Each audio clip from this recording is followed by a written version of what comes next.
C'est l'une des informations de la matinée en Algérie. L'écrivain Boualem Sansal a été condamné à 5 ans de prison ferme. Boualem Sansal est détenu depuis le mois de novembre. Lors du procès la semaine dernière, le procureur avait requis 10 ans de prison ferme contre le romancier. Il a 80 ans. Arnaud Benedetti est avec nous. Vous le connaissez, il est fondateur du comité de soutien de Boualem Sansal. Bonjour. Bonjour à vous. Et merci vraiment d'être avec nous parce que vous êtes très présent dans ce dossier. Un dossier qui vous touche personnellement puisque vous êtes un ami de Boualem Sansal et vous y mettez toute votre énergie, j'allais dire toute votre intelligence, tout votre cœur pour trouver une solution. Avant de vous donner la parole, je cite Françoise Imray qui a réagi. Une détention cruelle, 20 minutes d'audience, une défense inexistante et au final 5 ans de prison pour un écrivain innocent. Une sentence qui trahit le sens même du mot justice. Son âge et son état de santé rendent chaque jour d'incarcération plus inhumain encore. J'en appelle au président algérien. La justice a failli, qu'au moins l'humanité prévale. Et puis il y a une réaction de Marine Le Pen sur les réseaux sociaux. La condamnation scandaleuse de Boualem Sansal est en réalité, compte tenu de son âge et de son état de santé, une condamnation à perpétuité. Cela restera une tâche indélébile sur le régime algérien. En réalité, Boualem Sansal est un otage du régime algérien qui s'en sert pour faire plier la France. Monsieur Benedetti, quelle est votre première réaction ce matin ? L'inquiétude, la préoccupation et la consternation, parce que 5 ans, certes, c'est moins que ce que réclamait le procureur. Je rappelle, c'était 10 ans, donc on peut considérer que ce verdict est plus clément que le réquisitoire, mais il n'en demeure pas moins que c'est déjà 5 ans de trop, comme il y a déjà 140 jours de trop de détention pour Boualem Sansal. Donc nous, notre mobilisation reste évidemment totalement intacte et notre détermination tout autant. Ce que l'on souhaite, c'est une libération immédiate, rapide et sans condition. Je dis bien sans condition, parce que le risque qui peut se faire jour, c'est que on ait en effet une décision dans quelques jours, dans quelques semaines d'amnistie, ce qu'il faut pas totalement exclure, même si encore une fois on est très prudent, mais qu'elle soit assortie de ce que l'on appelle dans le langage algérien d'un acronyme qui est connu des Algériens, l'ISTN. C'est-à-dire l'interdiction de sortie du territoire national. Donc, c'est la raison pour laquelle aujourd'hui, on est très prudent et très réservé, évidemment, quant à ce verdict qui est totalement inacceptable et inadmissible. Quelles sont les raisons juridiques ? Sur quelle base juridique le jugement se base-t-il précisément pour condamner Monsieur Sansal ? Moi, je rappelle toujours que c'est un procès politique. D'abord. Bien sûr. Bon, en fait, Boualem Sansal est incarcéré en raison de sa liberté d'expression. Mais alors après les bases juridiques, le pouvoir algérien a mis en place un article, l'article 87 bis du code pénal algérien, qui permet de poursuivre sur des motifs très larges, qui sont atteinte à la sécurité du territoire, atteinte à l'intégrité du territoire, complicité ou participation à une entreprise terroriste, qui permet d'inculper finalement des tas de voix qui sont en effet des voix critiques vis-à-vis du pouvoir algérien. Il y a un jeune, par exemple, caricaturiste algérien, qui est fort heureusement réfugié en France pour lui, mais qui vient d'être condamné, Gilles Saïnouche, qui vient d'être condamné à 20 ans de prison par contumace en vertu de cet article 87 bis, qui est le même article sur lequel s'appuient les autorités algériennes aujourd'hui pour poursuivre et faire condamner notre ami Boualem Sansal. Bien évidemment, on espère une solution politique qui pourrait arriver. On en parlera dans quelques secondes. Mais est-ce que vous savez comment va Boualem Sansal ? Il était présent à son procès. Il s'est défendu manifestement. Est-ce que vous avez eu des informations sur comment se passe sa détention ? Alors, sa détention depuis le début, si vous voulez, comme Boualem Sansal est malade, il est traité à l'hôpital Mustapha à Alger, mais il fait des allers-retours entre l'hôpital et la prison et l'hôpital. Vous conviendrez avec moi que c'est pour un homme de 80 ans qui est malade, ce ne sont pas les conditions optimales pour soigner quelqu'un. Ensuite, apparemment, d'après ce que l'on sait, parce qu'on a finalement que des témoignages aujourd'hui indirects, j'en ai un là d'il y a pas moins d'il y a une demi-heure, il était présent manifestement à l'audience ce matin. Apparemment, il avait l'air d'être plutôt en forme tout à fait correcte au regard de son âge et de sa maladie. Mais ce qu'on sait, c'est sa combativité. C'est quelqu'un qui, depuis le début, fait preuve d'une très grande combativité.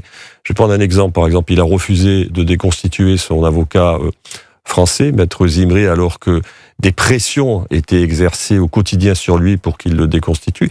Et lors de l'audience d'il y a une semaine, il a fait preuve, en effet, d'une combativité tout à fait remarquable, puisqu'il a récusé, évidemment, tous les chefs d'accusation que le pouvoir algérien ne cessait de lui mettre sur les épaules.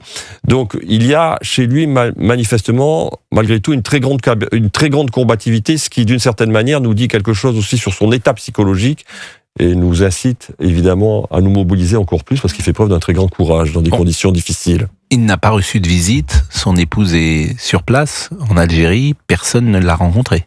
Alors, il recevait ses avocats algériens jusqu'à ce qu'il les récuse. Il a des visites épisodiques de son épouse qui est revenue en Algérie depuis qu'il a été arrêté, c'est-à-dire depuis le 16 novembre. Il pouvait la voir, mais des échéances assez irrégulières. Et sa femme n'est pas inquiétée? Vous savez, il faut être très prudent, parce que sa femme est sur place. Bien sûr, je comprends. Dans un régime qui est compliqué. Donc on va rester prudent. Bon, vous êtes fondateur du comité de soutien de Boualem Sansal. Bien sûr, vous avez des relations, j'imagine, et en tout cas des échanges avec le pouvoir politique en France. J'ai écouté comme vous Monsieur Tebboune, il y a 2-3 jours, qui a dit « Mon seul lien, c'est Emmanuel Macron, le reste ne m'intéresse pas ». Il a d'ailleurs rendu hommage à quelques journalistes français dans cette intervention. Et il semblait mettre en place une relation privilégiée avec Emmanuel Macron. Comment vous décryptez cela ? Il faut toujours être très prudent quand on doit décrypter la parole du chef de l'État algérien et plus généralement des responsables politiques algériens, parce que ce qui est vrai un jour peut être totalement invalidé par leur comportement et par leurs déclarations le lendemain. Ce qui est sûr, c'est que ce qu'on a noté quand même depuis une semaine, c'est qu'il y a manifestement en affichage du côté algérien la volonté de renouer un petit fil avec les autorités françaises, ce qui n'était pas le cas depuis quasiment 3 mois. Manifestement, puisque nous, ce qu'on nous disait, c'est que le président Tebboune ne prenait même pas le président Macron au téléphone si celui-ci cherchait à le joindre. Là, quand on entend les propos qui sont les siens, et si on rajoute là-dessus le fait que le calendrier judiciaire de Boualem Sansal a été accéléré à la surprise générale, on peut considérer au moins qu'il y a un dialogue qui, à nouveau, s'est établi entre les autorités françaises et les autorités algériennes. Après, le contenu de ce dialogue, moi, je ne le connais pas plus que vous, en l'occurrence. Ce qui est sûr, c'est que dans, j'allais dire, les motifs de crispation entre Alger et Paris, il y a aujourd'hui le cas de Boualem Sansal, et manifestement, la France a fait comprendre quand même, pour recourir à un dialogue qui soit un peu plus apaisé, qu'il fallait régler très rapidement le cas de Boualem Sansal. Il est 11h42, Arnaud Benedetti est avec nous, il est fondateur du comité de soutien de Boualem Sansal. Il y a beaucoup d'interrogations, personne ne sait quelle est la meilleure stratégie à prendre, certains disent qu'il faudrait être plus ferme. On a le sentiment qu'Emmanuel Macron tergiverse parce que on se dit qu'il a choisi une méthode qui n'est pas exposée au grand public, une méthode, j'ai envie de dire, de l'ombre, pour faire sortir Monsieur Sansal de sa prison. Et on en est là ce matin. On sera en ligne, je crois, avec Gilbert Collard tout de suite après la pause. Europe 1, Pascal Praud. Avec vous de 11h à 13h sur Europe 1. À 11h47, je vous rappelle que l'écrivain Boualem Sansal a été condamné à 5 ans de prison ferme, qu'on est avec Arnaud Benedetti, fondateur du comité de soutien Boualem Sansal. Et c'est vrai, Arnaud, depuis que vous êtes entré dans ce studio, je vous vois en train de textoter parce que toute cette actualité vous prend l'essentiel de votre temps tout à l'heure. Je le disais, avec cœur, avec énergie, vous mettez tout et vous n'êtes pas le seul au service, effectivement, de cette cause-là, de sortir Boualem Sansal de sa prison. Oui, c'est vrai qu'on est mobilisé, on est quand même plusieurs, je suis pas seul, heureusement, fort heureusement, j'ai Noël Lenoir qui est présidente de ce comité de soutien, Georges-Marc Benamou, Jean-Michel Blanquer, Stéphane Rosès, enfin on est très nombreux quand même. Mais c'est vrai que depuis finalement 4 mois, on se rend compte que c'est un travail qui est un travail titanesque au regard finalement des chefs d'inculpation que le pouvoir algérien fait peser sur notre ami et compatriote Boualem Sansal. Et que dans ce genre de bataille, et ce n'est pas propre d'ailleurs au cas de Boualem Sansal, le plus important, c'est d'éviter l'indifférence et l'oubli. Et il est clair que toute la bataille qui a été la nôtre, au-delà des démarches évidemment politiques qu'on a pu mener auprès des autorités politiques en France et à l'international, notamment au niveau du Parlement européen, parce que le fait qu'on a réussi à faire voter une résolution assez massivement par le Parlement européen, a permis d'européaniser ce dossier, de l'internationaliser et de le faire sortir seulement du face-à-face France-Paris-Alger. Mais c'est vrai que le vrai combat, c'est d'éviter l'oubli, d'éviter, si vous voulez, le sépulcre de l'indifférence dans ce genre d'affaires. Et c'est un travail de tous les jours, en effet. Et c'est vrai qu'on a été aussi surpris de retrouver des clivages politiques sur ce dossier, avec des prises de position. On avait parlé d'une émission sur France 5 au mois de novembre qui nous avait surpris, puisque Monsieur Sansal était quasiment mis en accusation par ceux qui étaient autour de la table. Je le disais, Gilbert Collard est avec nous. Je le salue. Bonjour, oui, Monsieur Collard. Bonjour. Comment vous interprétez ces 5 ans de prison qui ont été donc jugés pour Monsieur Sansal? Il a été condamné aujourd'hui à 5 ans de prison ferme. Et comment vous imaginez la suite des événements? C'est une décision ignoble. Hein. C'est de la justice politique, idéologique, à l'état pur. Hein. C'est horrible quand la justice est manipulée par la politique. Hein. Alors on fait attention à ce qu'on dit, parce que le mot qui revient, c'est prudence. Hein.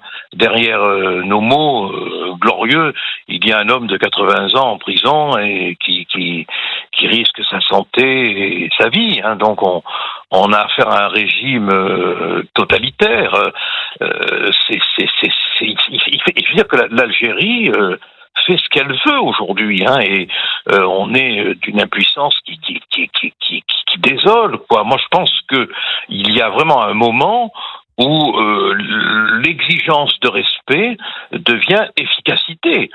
Or là, on a l'impression que l'Algérie mène la danse et que Macron fait des entrechats, hein, en donnant tort à son ministre de l'Intérieur, et qu'on a des gens comme Apathy qui font des pointes évidemment tuturoses. Bon, ça peut pas être une autre couleur, hein. Bon, et donc l'Algérie se régale, quoi. Je veux dire, même en France, ils ont réussi, vous le rappeliez tout à l'heure avec une émission de télévision, à créer une dissension éthique, morale, parce que normalement il devrait y avoir une union absolue pour défendre un homme dont le seul reproche qu'on puisse lui faire, c'est d'avoir exercé sa liberté d'expression au sujet du Sahara occidental, la querelle marocaine. Hein. Voilà, c'est le seul reproche qu'on lui fait. Alors moi, je vais vous donner mon sentiment. Hein.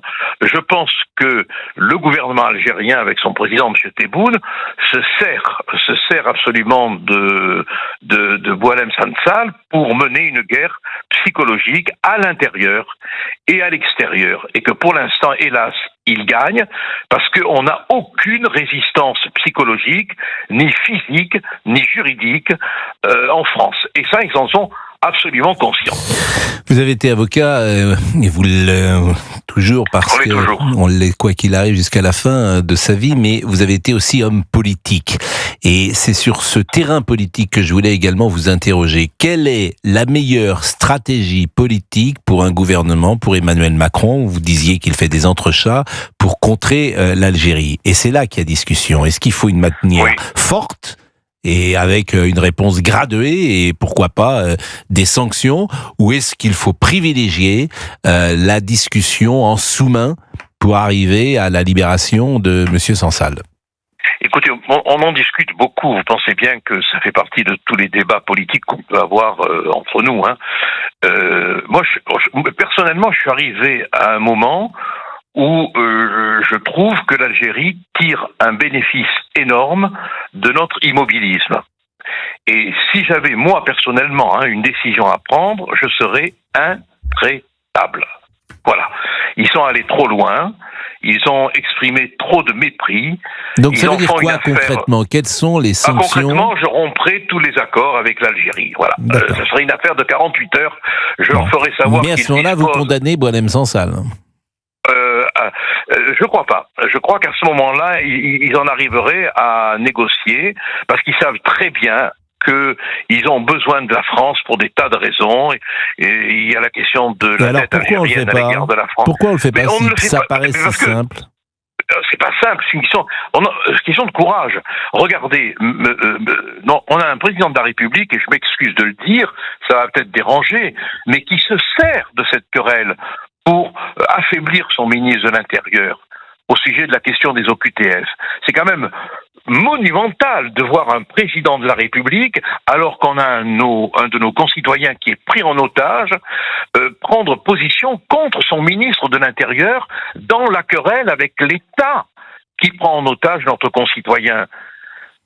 C'est monumental de voir ça, quoi. C'est passé inaperçu, ça n'a pas été relevé, alors sous prétexte qu'il négocierait en sous-main. Non, la réalité, c'est que d'après les renseignements que j'ai, mais bon, on peut tous avoir des renseignements erronés, hein, je ne dis pas que je détiens la vérité, mais d'après les renseignements que je détiens, le gouvernement algérien s'amuse. Là, ils sont dans une dimension d'exercice du pouvoir, de guerre psychologique triomphante, quoi. Et nous, on bronche pas, on fait rien. On a un ministre de l'Intérieur qui essaye de faire quelque chose, et on a un président de la République qui le contrecarre.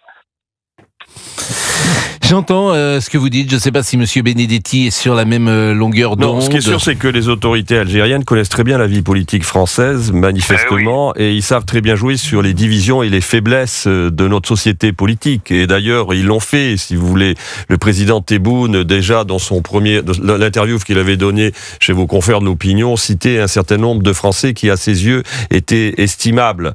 C'était en général ceux qui considèrent en effet qu'il faut faire preuve d'une forme de bienveillance vis-à-vis du pouvoir algérien. On a vu récemment le journal officiel du régime algérien, El Moudjahid, qui a mis en une 4 photos de nos compatriotes qui, là aussi, à leurs yeux, sont des gens sur lesquels on peut s'appuyer. Bernard Stora, notamment, qui est interrogé. Jean-Michel Apathy, Monsieur Guiraud, député de la France Insoumise, etc., etc. Donc, c'est indéniable qu'on voit bien qu'il joue sur les lignes de nuances qui, à l'intérieur du gouvernement, n'ont pas forcément la même approche de la question algérienne. Mais moi, ce que je dis aujourd'hui, de toute façon, quoi qu'il arrive, il y a un état de fait. Il y a à la fois, en effet, j'allais dire une stratégie qui est une stratégie diplomatique, hein, qui est plutôt celle, en tout cas, du Quai d'Orsay. Il y a une stratégie de fermeté qui est celle de Bruno Retailleau. Et que, j'allais dire, presque mécaniquement, ces deux stratégies qui ne sont pas automatiquement convergentes nous aident, nous, dans notre combat pour libérer Boualem Sansal. Je crois qu'en effet, de toute façon, il faut négocier. À un moment donné, il n'y a pas d'autre chose à faire. La négociation fait partie de la vie, et notamment de la vie internationale, surtout dans ce genre de situation. Mais il faut aussi être capable de faire preuve de fermeté.